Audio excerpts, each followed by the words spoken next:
reality in this chamber that can help us move forward, have the nation be upheld in its obligations both at here and abroad, and not stop a ripple effect that will cause an enormous consequence to this nation's economy. With that, Mr. President, I yield the floor. Mr. President. The senator from Wyoming. Thank you very much, Mr. President. Mr. President, I ask unanimous consent to speak for up to 10 minutes, followed by Senator Inhofe for up to 10 minutes. Without objection. Thank you, Mr. President. Mr. President, we just heard the senator from Georgia talk about the upcoming predictable crisis. And our nation faces a leadership crisis right now, and it is a predictable crisis. Back in 2006, then Senator Obama called raising the debt ceiling, he called it a sign of leadership failure. So why 5 years later is it now President Obama who is asking us to raise the debt ceiling? And why is he doing it with no plan on how to pay back the new debt that we continue to accumulate? In his press conference last week, the President called on this body, he said, to go ahead and make the tough choices. But when it comes to cutting spending, his allies in Congress refuse to make any choices. The President has attacked this body for not getting a deal done on time. Yet he declined to meet with Republicans about these very issues and about our ideas. According to the White House press secretary said that was not a conversation worth having. Well, now he has finally agreed to meet tomorrow with leaders from both parties. The White House and Congress have a choice. Do we want America to be broke, or do we want America to be balanced? Facts are stubborn things, and the numbers do not lie.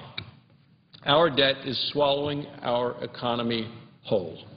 Every day, Washington borrows $4.1 billion more.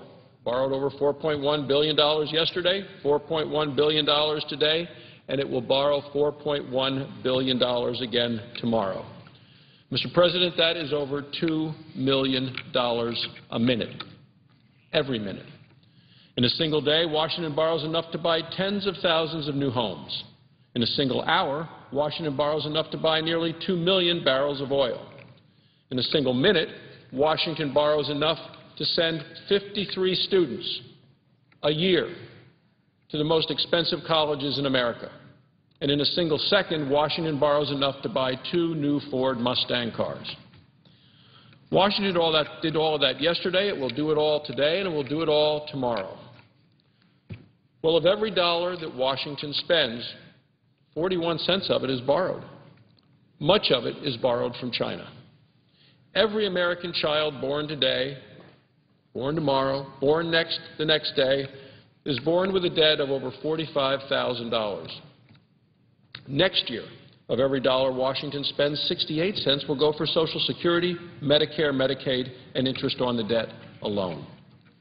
Now, if those numbers don't sound scary yet, they will, because interest on our debt cost $196 billion last year, over $500 million every day. It costs nearly $23 million an hour, over $370,000 a minute, every minute, $6,000 a second, every second, interest alone on our debt. In the time it takes to give this speech, and as well as my colleague's previous speech and the speech coming up after that, in those 10 minutes, Washington will have spent millions of dollars on interest payments alone. Now, the President has railed against tax break for things like private jets. He did it in a press conference last week, mentioned it 6 times. What he didn't tell you is that every $100 of the huge deficit of this year alone, of every $100, only 2 cents of those $100 would be dealt with the tax that he proposes and holds out as the number one thing. Mr. President, what about the other $99.98? What the President won't tell you is that the interest on our debt costs enough to buy over 100 private jets every day, the interest that we pay on the debt alone. This party wants to end tax breaks for yachts, yet the interest on our debt would buy over 50 luxury yachts every hour. Look, most Americans are feeling severe pain at the pump, yet Washington could buy nearly 2,000 gallons of gas at current prices every second with the money we spend on interest on our debt. If we as a nation continue down this path, Washington will spend all of what it takes in on Medicare, Medicaid, Social Security, and interest on this colossal debt. Everything else, from defense to education, will be paid for on a budget of borrowed money. So where's the money going to come from, and how will we ever pay it back? Well, a lot of it will come from other countries, countries who do not always have America's best interests at heart. And debt isn't just a disaster for the distant future. Our debt is so unsustainable and irresponsible that even our military leaders have condemned it.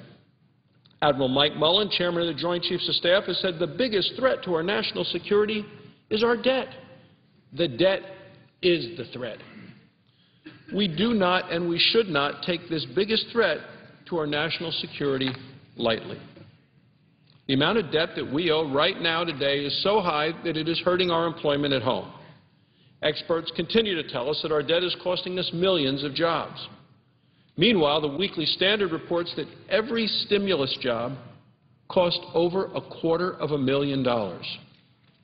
In other words, the White House could have just cut a check, $100,000, for every American who got a job through the stimulus, and taxpayers would have still come out ahead by $427 billion. Spending like this cannot create jobs because by nature it makes it harder for the private sector to grow, and no growth means no jobs. Because of this, it's harder for American families to buy gas, to buy groceries, to buy cars and homes, to pay tuition for the kids to go to college. And it's harder to create jobs for those kids who will be graduating this year, next year, and every year until we get this spending under control.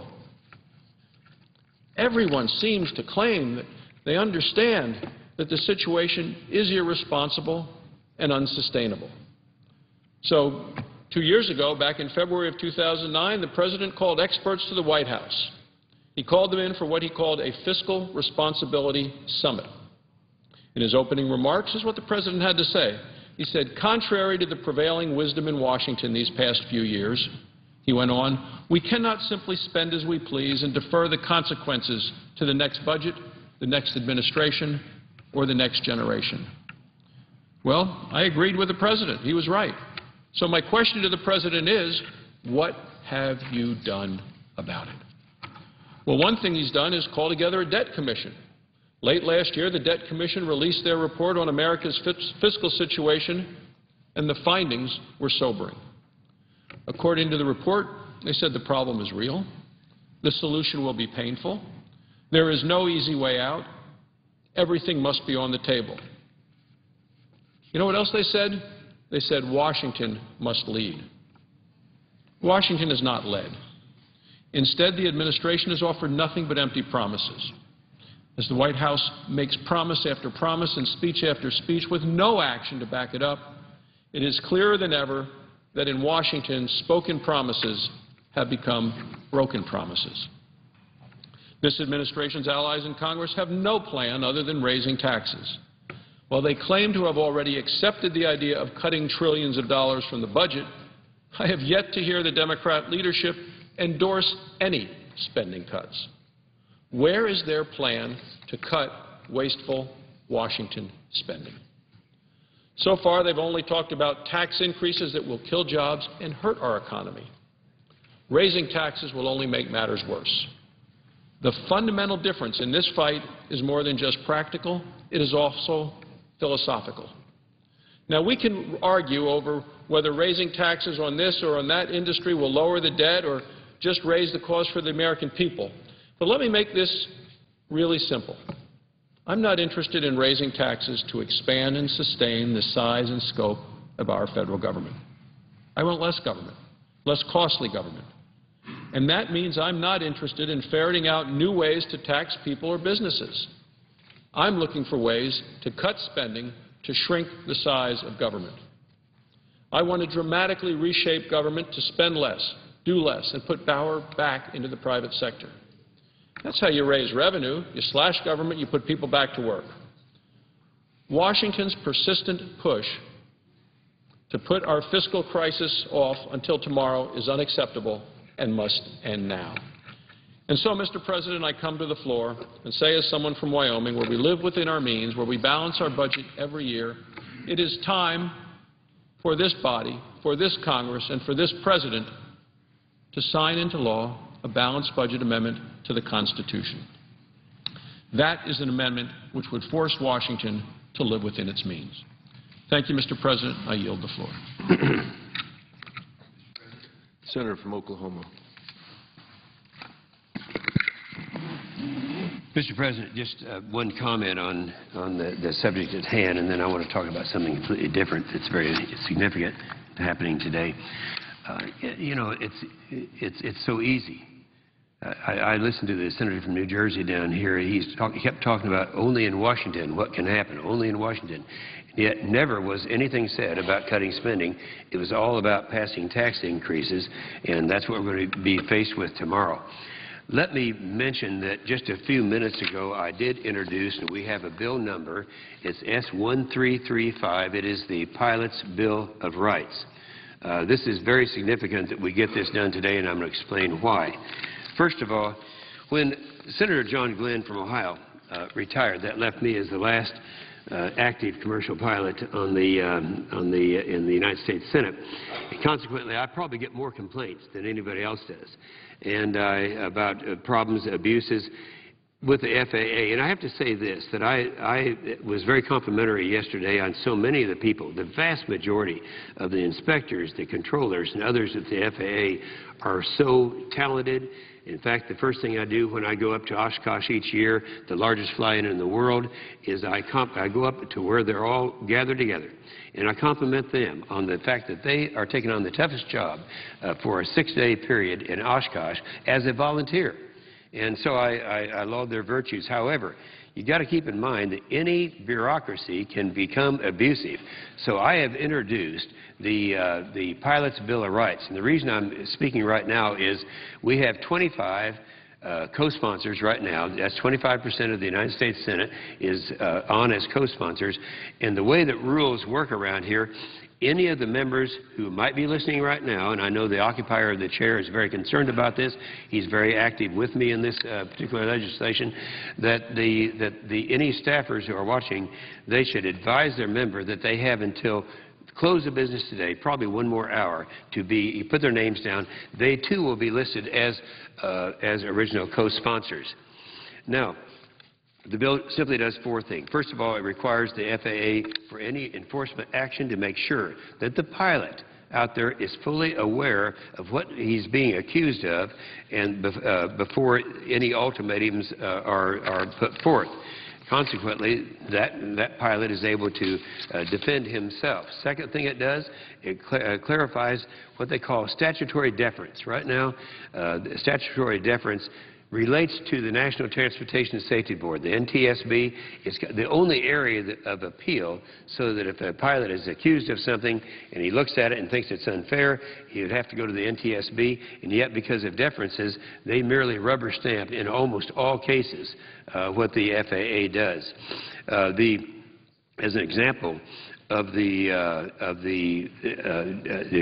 emergency determinations that were made last year, only one was actually granted and the rest of them were denied. This bill will allow, in terms of fairness, that if something is going on and they refuse to consider a case, an appellate process where the pilot can go to the federal district court and be heard there. The third thing it does has to do with NOTAMs. That's notice to airmen.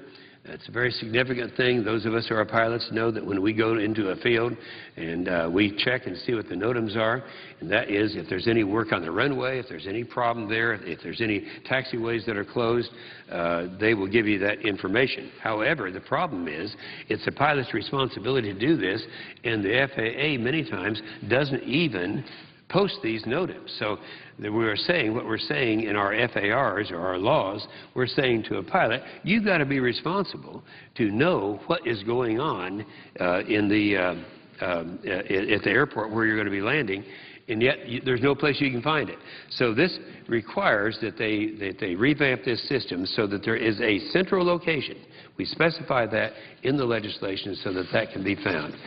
And then the fourth and finally is another problem that is there in terms of medical certification.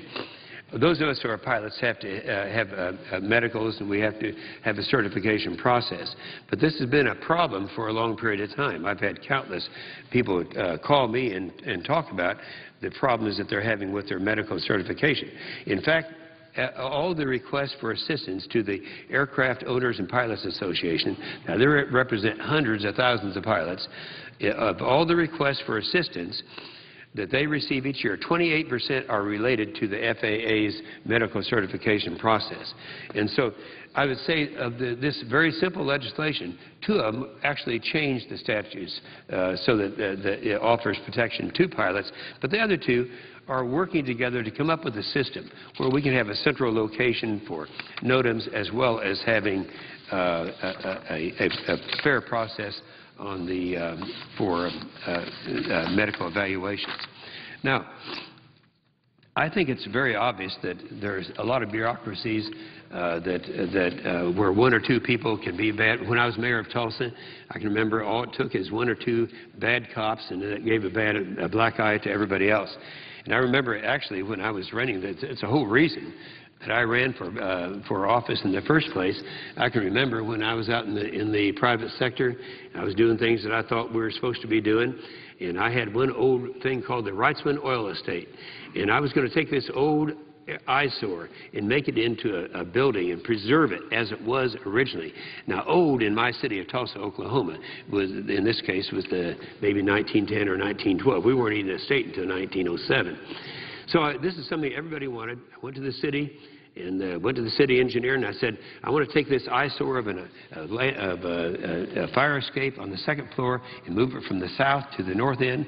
Same thing, service the same number of people, but it's an eyesore, and this gets it out of the way. Everybody's for it. No one's against it. And he said, well, you can't do that until this committee meets, and the commission, let's see, you have to have notice. That'd be 3 more weeks before you can get notice. A month after that, you can get on the agenda. I said, look, everyone's for it.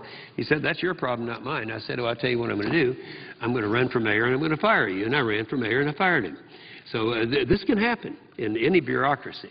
And this is what we're looking at now. So the reason that there's a sense of urgency that we have already told all of the groups, the Experimental Aircraft Association, AOPA, all these groups that represent these different organizations, that we're going to be having this bill ready with all of our original co-sponsors and then co-sponsors so that when we arrive, and when I arrive at the end of July at Oshkosh, Wisconsin, I'm going to do the same thing I did in 1994 that caused us to be able to pass the first product liability bill on aviation and aviation products that had the effect of changing us from a major importer of aviation products and of airplanes to a major exporter, just by changing that. It was an 18-year repose bill. I did that at Oshkosh with an audience of 200,000 people. These are single-issue people, and I can assure you that they're going to be just as interested in this bill. So I will be presenting this, and I'm going to encourage as many people up there, members of the Senate, who want to get their name in today. They can be co-sponsors, original co-sponsors like the occupier of the chair at the present time, and myself, and 23 other members of the United States Senate. With that, Mr. President, one last reminder, this is S1335. This is the last chance. You have 1 more hour to be an original co-sponsor. I hope you'll join me in doing that. Thank you very much. I yield the floor. Mr. President. Senator from Colorado. Thank you, Mr. President. I ask unanimous consent that the time for debate be extended until 7:30 p.m. with all of the provisions of the previous order remaining in effect. Without objection. Thank you, Mr. President. I wasn't going to come to the floor today, but I was in the chair, and I've been hearing some of the debate that's going on about this debt ceiling, and I decided that once again I needed to stand and remind people what this vote is about when we get to it. And the President has heard me talk about this before. But our failure to lift the debt ceiling is not like the United States of America cutting up its credit card and saying we're not spending money anymore. It is exactly like a household at home back in Colorado saying we overspent, we weren't careful, and we're not going to pay the cable bill this month even though we owe it. Or that we're not going to pay our mortgage this month even though we owe it. Those are the kinds of things that in the real world lead, in worst case, to bankruptcy, but in a lousy case, to your interest rates going up because a bank says we're not going to let you pay a lower interest rate for your mortgage because you're not a good credit risk. That's exactly what's going to happen to the United States of America if we renege on the full faith and credit of the United States. And it was why I was so pleased to see an editorial today in the Wall Street Journal called "A Debt Limit Breakout." And the journal observed that what this debate, quote, needs is a breakout strategy. To wit, Republicans should answer Mr. Obama's tax call by accepting his business tax increase in return for a lower corporate tax rate. The journal goes on to observe correctly, and by the way, I said this for 2.5 years, the last 2.5 years in Colorado, the U.S. corporate tax code provides the worst of both worlds. It makes U.S. companies less competitive because we have one of the highest rates, if not the highest rate, in the world, even as it raises less revenue than advertised, because there are so many special interest loopholes that even though we've got this high rate that we're projecting, we're not, as the President knows, collecting the revenue that we said we needed. And finally, the journal says, think about it, talking about these negotiations. On the current path, both sides are headed at best for a de minimis deal that makes everyone look bad, at worst for a major political crack-up. I think the journal has it exactly right, and I think both of those outcomes are unacceptable to the people of Colorado and should be unacceptable to the members of this body. A de minimis deal that somehow gets us through this but doesn't actually address the fundamental structural issues that we face is unacceptable, and a political crack-up is absolutely unacceptable as well, not because of the political fate of anybody in this chamber, but because what's going to happen to our economy if our interests reset because we have failed to deal with this debt ceiling issue. I spent a lot of time in the capital markets, and I know that once those interest rates reset, they're going to be reset for the rest of my life. And I am so worried that the posturing and the politicking that's been going on in this chamber is going to put us in a place where we actually run out of time to do the right thing. And I wanted to come down here today to say thank you to two Republicans who came out today. To Senator John McCain from Arizona, who came out with this Wall Street Journal editorial, and by the way, I'd like to enter it into the record. Without objection. Who came out here and said, you know what, we may not like everything in here, but it makes a great deal of sense, and that we need something, a game changer, to deal with this debt debate that we're having right now. And I want to applaud him for that.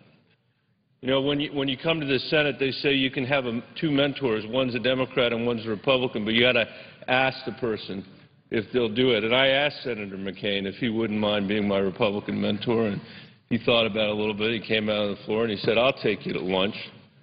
And even though, you know, he didn't exactly support me in my last campaign, he has given me a lot of advice over the last number of months. And to see him out here today saying, you know what, we may need to think differently about this, gave me some hope that maybe we're not going to run out of time. The other person I want to say thanks to is Senator Chambliss from Georgia, who was speaking when I was sitting in the chair and said that everything needs to be on the table. This isn't a time to draw bright lines. It is a time to pull ourselves together, roll up our sleeves, and do what's right. We have the outlines of a plan from the Deficit and Debt Commission. I don't love everything that's in it. No one would love anything that's in it, everything that's in it. But we've got to find a way to compromise and come together for the benefit of our kids and for our grandkids. And I think importantly in the short term, to give American business the confidence they need to invest again in this economy. There's $2.3 trillion of cash sitting on the balance sheets of our nation's businesses, and there may be a lot of reasons for that, but I know that one is that they're uncertain about our ability to straighten out the fiscal quagmire that we face. We spent a lot of time on this, but we haven't made a lot of progress, and we're running out of time.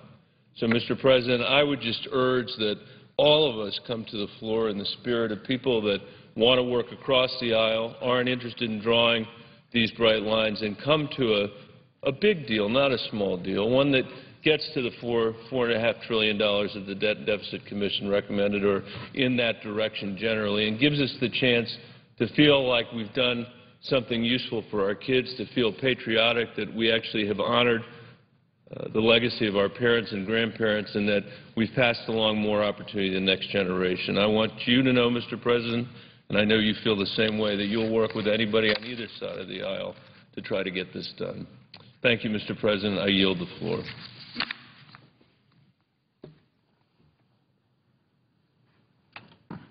Mr. President, I ask unanimous consent to address the House for up to the Senate for up to 15 minutes. Senators from Kansas recognized. Mr. President, thank you. It is appropriate that we're here on this July 4th holiday week, and I joined a number of my colleagues last week that made it clear it was important for us to be here. Raising the debt ceiling is a significant issue that we face, and while I'm pleased to see the discussions ongoing on the Senate floor today, we really do need actions that speak louder than our words. I say that knowing I'm coming here to talk about an issue that we have attempted to bring to the attention of my colleagues in the Senate now for a long time. We have a looming financial crisis. All the Democrat leadership was capable of bringing up on the Senate floor this week was a sense of the Senate that wealthy Americans should pay their fair share of something. And I suppose we'll have a discussion about that that has begun and will continue for the next few days. But I believe that Americans deserve leadership in our nation's capital to confront the real fiscal challenges. Not just this desire to kick the can down the road and ignore the crisis that we face. And in my view, our President and the Senate leadership have failed to lead.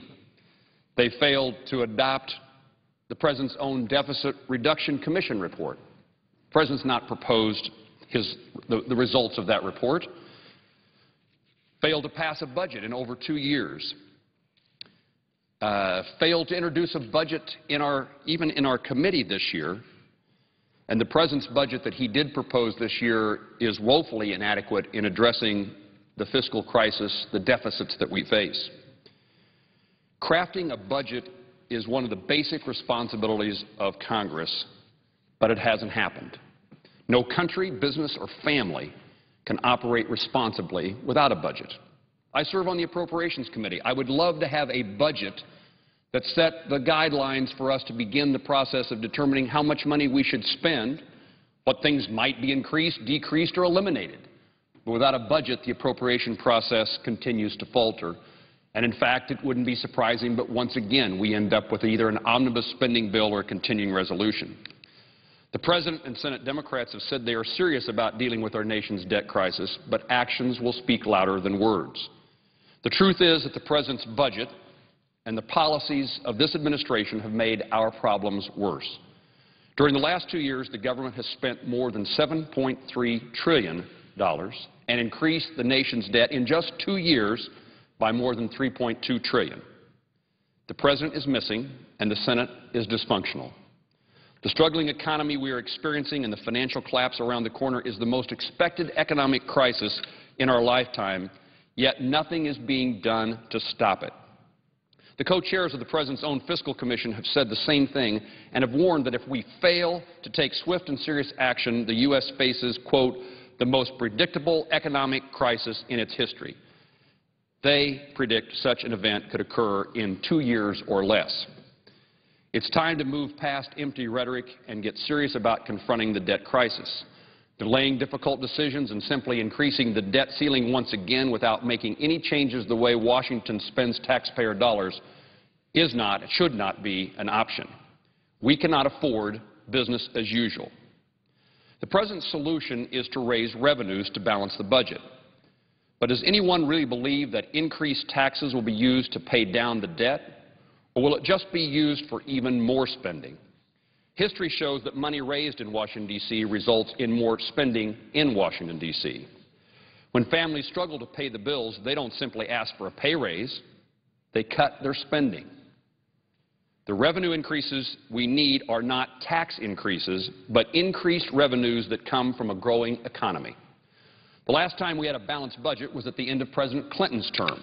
Yes, there was some spending restraint, and Republicans and Democrats couldn't get along well enough to agree to spend a bunch of money. But the real reason the budget was balanced was that people were working and paying their taxes. We need a growing economy once again to balance the budget. Increasing taxes reduces the chances of economic growth and the inability to create more and better jobs. If we increase taxes, we reduce the chance of economic growth and we reduce the chance of more and better paying jobs. In Kansas, for example, the President proposes that we increase taxes on those who own a business plane. An airplane is a pretty important component of our state's economy, and this proposal would have a devastating impact upon the Wichita economy, which has already suffered the loss of thousands of jobs under a declining business in this country. Now is not the time to penalize a U.S. industry that produces the best quality airplanes in the world. The U.S. and North America ship a significant amount of business jets worldwide, more than any other region in the world. But because of the recession, nearly every manufacturer has had to cut jobs, some up to 50% of their workforce. We see this in Kansas day in and day out, and yet the proposal is to make it more expensive to own an aircraft. This doesn't punish the owners of aircraft. It punishes the people who work every day to make an airplane. To turn our economy around and put people back to work, Congress and the Obama administration should be implementing policies that encourage job creation, not diminish the chances. Rein in burdensome government regulations, replace our convoluted tax code with one that is fair and simple and certain, open foreign markets for American manufactured goods and agricultural products, and develop a comprehensive energy policy.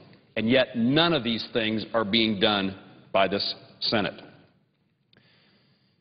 Spending more has failed to stimulate our economy. Instead, we should cut government spending to reduce our deficit, cap spending so it doesn't continue to eat up more and more of our gross domestic product, and balance our budget so we don't get back in this mess once again. First, it's time to cut government spending and change the way that Washington, D.C. spends taxpayer dollars. 40 cents of every dollar out of our federal government spending is borrowed. 100% of our tax revenue is spent on mandatory spending and interest payments on the debt. Everything else, defense, homeland security, energy, education, is borrowed. This year we will collect $2.2 trillion and spend $3.7 trillion, a $1.5 trillion deficit.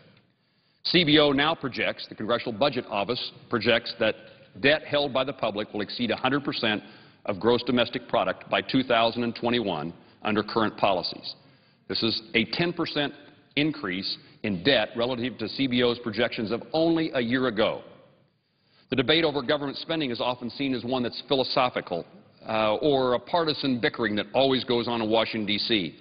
And certainly I've heard all of my adult life the conversations that go on in Washington, D.C. and on the talk shows and in the newspapers that talk about Republicans and Democrats arguing about balancing the budget and how much money we can spend. But the reality is that this time it is different, and our failure to act will have dramatic consequences on the daily lives of Americans. This is about whether or not Americans can find a job, can make their payments on their homes and automobiles, whether their kids have a bright future and can pursue the American dream. This is not a philosophical discussion for Washington, D.C. This has real consequences for every American family.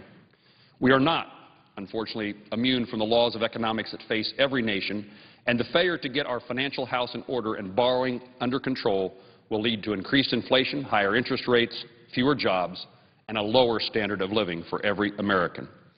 Our creditors may one day decide we are no longer creditworthy, and we will suffer the same consequences that other countries are now suffering who followed that path. We should learn from them.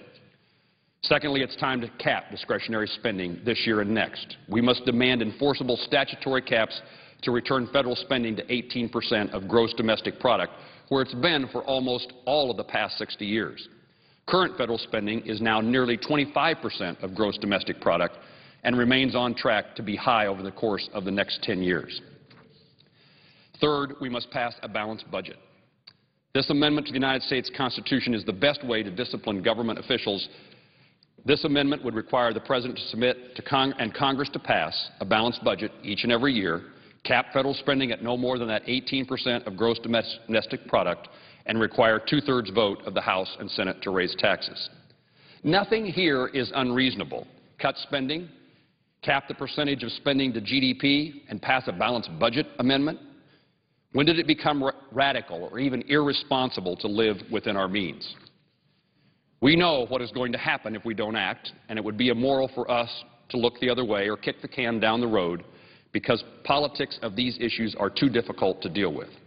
Officials in the Obama administration warned that the failure of Congress to raise the legal debt limit would risk default.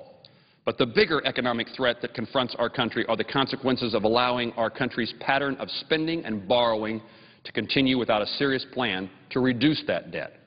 Our out-of-control debt is slowing our economic growth and threatening the prosperity of future generations who will have to pay for our irresponsibility. Our government is not on the verge of financial meltdown because Republicans won't vote to raise the debt ceiling. We are at the point of financial collapse because Republicans and Democrats have spent money we don't have for way too long. We must use the leverage that raising the debt ceiling it now presents to force elected officials to do something they otherwise would not do: curb spending, grow the economy, and balance the budget. If we fail to respond, if we fail to act as we should, if we let one more time this issue pass for somebody else to solve because it's so difficult, we will reduce the opportunities that the next generation of Americans have to pursue the American dream. Mr. President, I note the lack of a quorum. Clerk will call the roll. Mr. Akaka.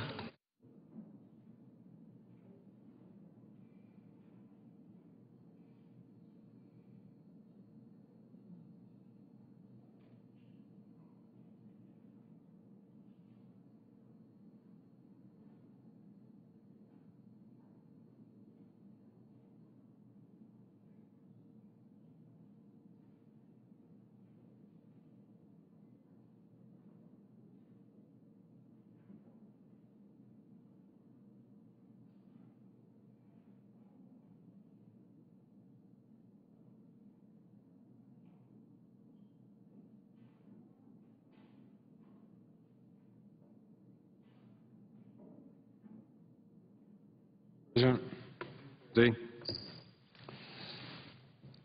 Mr. President, I ask unanimous consent that further calling of the roll be dispensed with. Without objection. Thank you, Mr. President. We're here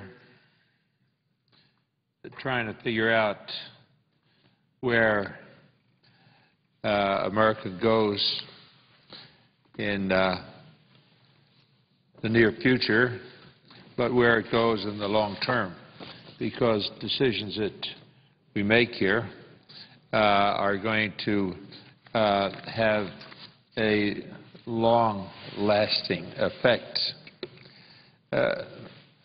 What we here and the American people are witnessing over TV and is that the Republicans are playing with fire, and millions of Americans are in danger of getting scorched. It reminds us some of those who played the fiddle while Rome burned. The Republicans are willing to allow our country to go into default rather than ask the wealthiest among us to pay their fair share.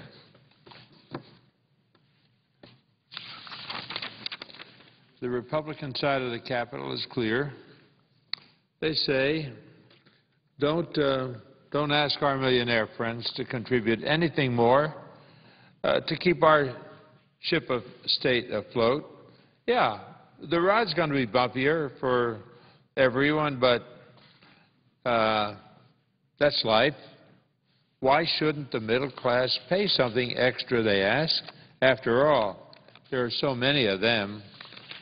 In fact, a Republican senator was on the floor this afternoon saying that the wealthy are overburdened.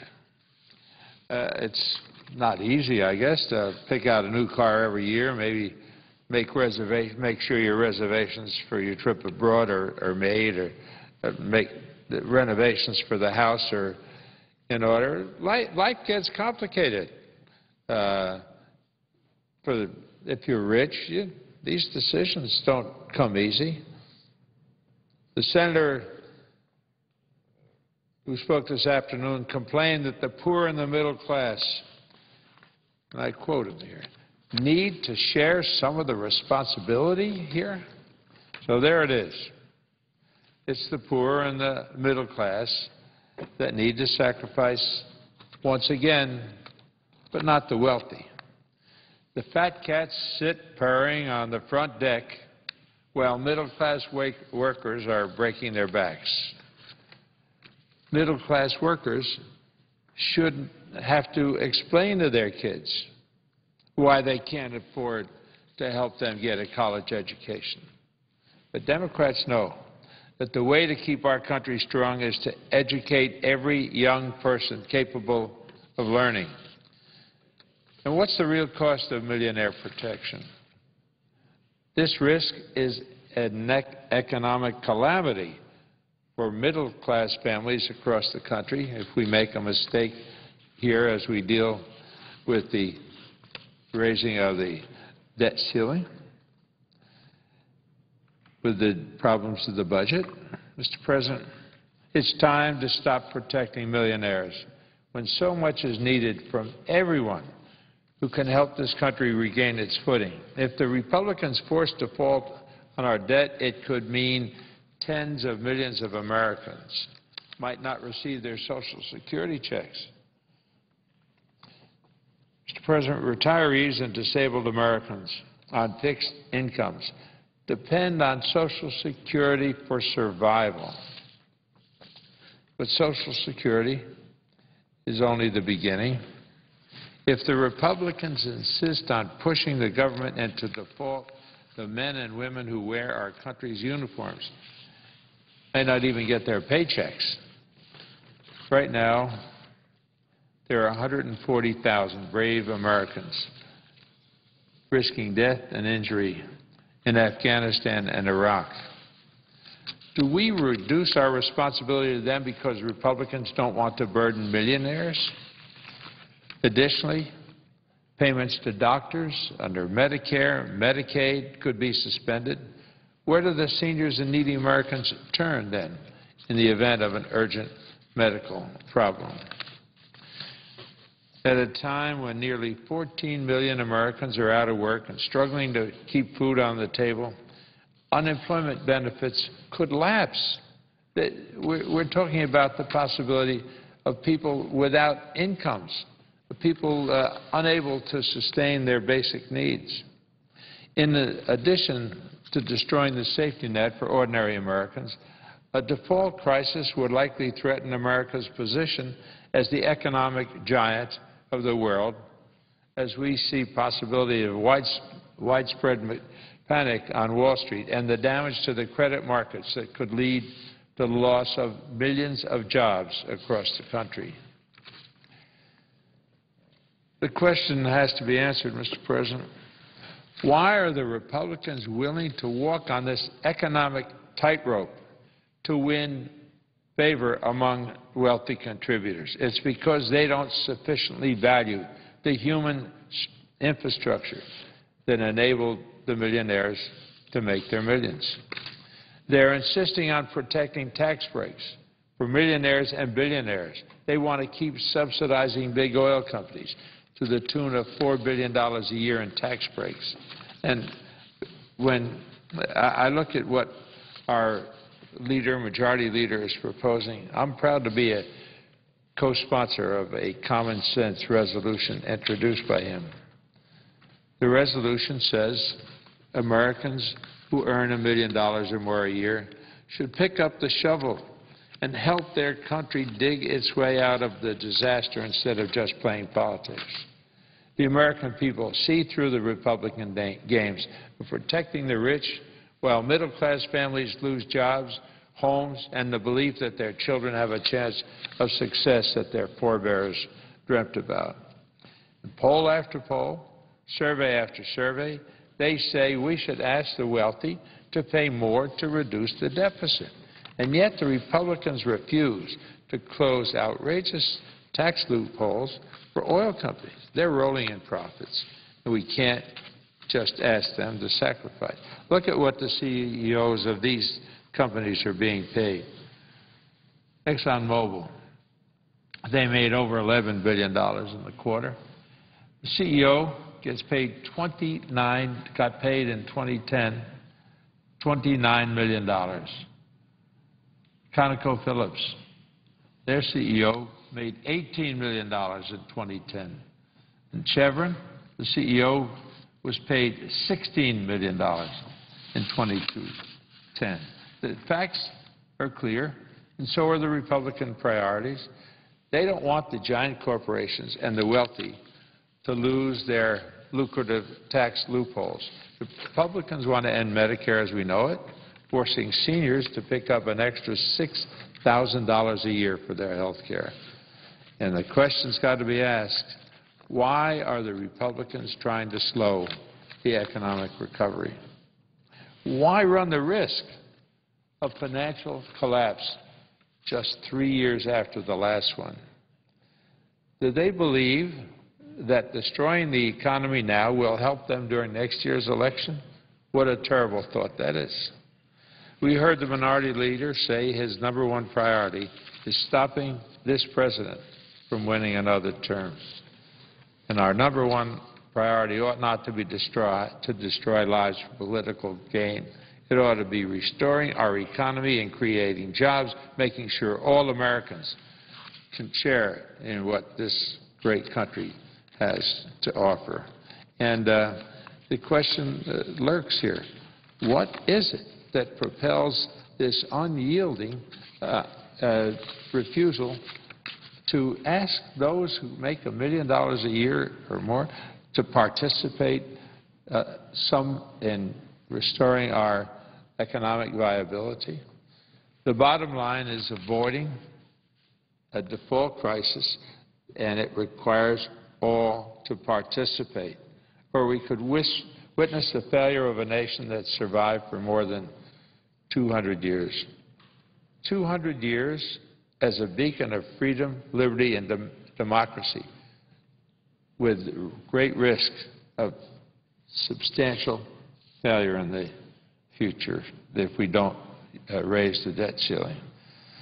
So we end up, the Democrats feel the need to protect the basic values that have made this dream, heard over the centuries, only in America, a reality. And we have to continue to place the values that we treasure in our society going forward in the future. Mr. President, with that, I yield the floor. Note the absence of a quorum. Clerk will call the roll. Mr. Akaka.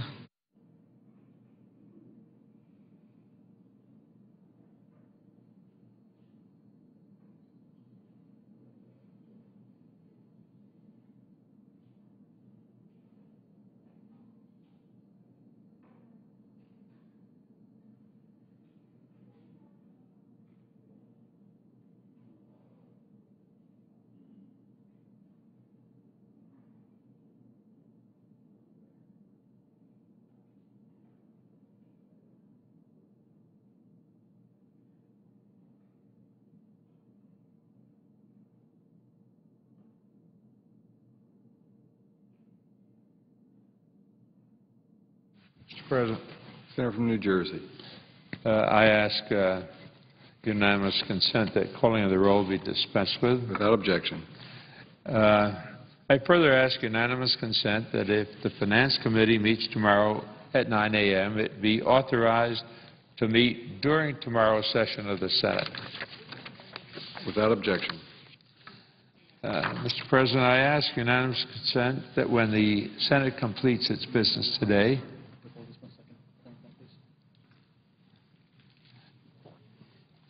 Mr. President, again, I note the absence of a quorum. Clerk will call the roll. Mr. Akaka.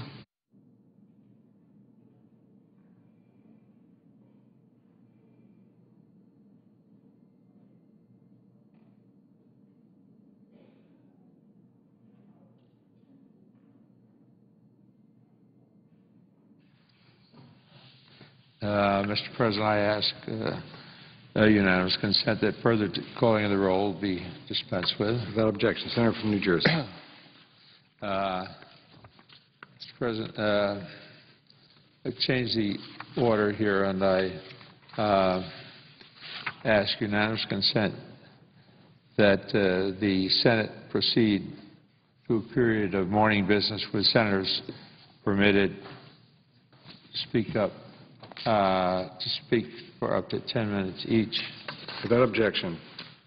Mr. President, I further ask unanimous consent that when the Senate completes its business today, it adjourn until 9:30 a.m. on Thursday, July 7th, that following the prayer and the pledge, the Journal of Proceedings be approved to date, the morning hour to be deemed expired, and the time for the two leaders to be reserved for their use later in the day, that following any leader remarks, the Senate resume the motion to proceed to calendar number 93, S1323, a bill to express the sense of the Senate on shared sacrifice and revolving the budget deficit with time until 10 a.m. equally divided and control between the two leaders or their designees, with senators permitted to speak for up to 10 minutes each, and that at 10 a.m.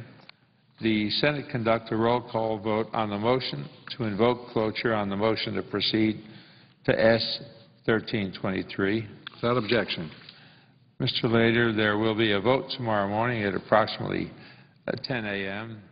And, Mr. President, if there's no further business to come before the Senate, I ask that it adjourn under the previous order. Senator will stand adjourned to July 7th, Thursday at 9:30 a.m. Today in the Senate, debate continued on the federal budget and the debt ceiling. Senate Budget Chairman Kent Conrad was expected to deliver his 2012 budget plan to Democratic senators.